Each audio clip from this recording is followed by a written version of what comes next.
కార్యక్రమం జాయిన్ అవ్వడం జరిగింది. ఏదైతే మా అధ్యక్షుల వారి సిద్ధాంతాలు మనోభావాలు ఏవైతే ఉన్నాయో అవన్నిటిని కూడా జయప్రదం చేస్తూ ప్రతి సామాన్యుడికి ప్రతి కార్యకర్తకి మేము అండగా ఉంటూ ప్రతి సంక్షేమ పథకాన్ని వాళ్ళ ఇంటి వరకు తీసుకెళ్లి ప్రతి కార్యక్రమాన్ని జయప్రదం చేసి పార్టీని బలోపేతం చేస్తామని తెలియపరుస్తున్నాం. మాకు ఈ అవకాశం కల్పించినందుకు మా వెస్ట్ ఇన్ఛార్జ్ గంగా ప్రశాంతి గారికి, అలాగే మా సిటీ ప్రెసిడెంట్ వంశీకృష్ణ శ్రీనివాస్ యాదవ్ గారికి, మా గురువర్యులు మాజీ మంత్రివర్యులు శ్రీ కొంతల రామకృష్ణ గారికి, అలాగే అనకాపల్లి జనసేన పార్టీ ఇన్ఛార్జ్ శ్రీ భీమరశెట్టి రామ్కే గారికి ధన్యవాదాలు తెలుపుకుంటాం.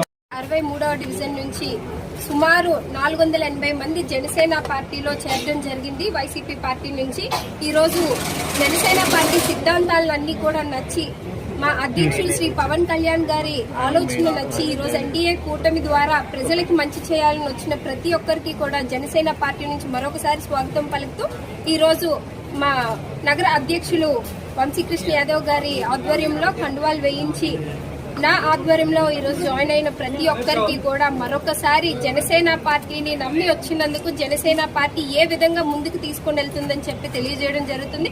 ఈ రోజు ఈ జాయినింగ్స్ ముఖ్య కారకులైనటువంటి పెంటకోట శివ గారు 56వ డివిజన్ నుంచి ఈ రోజు 400 మందితో ఈ రోజు ఆయన జనసేన పార్టీ కార్యాలయంలో వచ్చి జాయిన్ అయినందుకు ఆయనకి జనసేన పార్టీ నుంచి ఒకే మాట చెప్తున్నాం. మిగిలిన పార్టీని చూశారు, ఒకసారి జనసేన పార్టీని చూడడం ద్వారా ఏ విధంగా ప్రజలకు మనం మంచి చేయగలం అన్నది మాటల్లో కాకుండా చేతల్లో చేసి చూపిస్తారని ఆయనకు ఒక నమ్మకం కలిగించాం.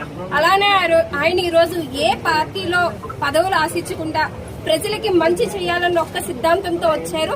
ఖచ్చితంగా ఆయన అనుకున్నది జనసేన పార్టీ ద్వారా జరుగుతుంది.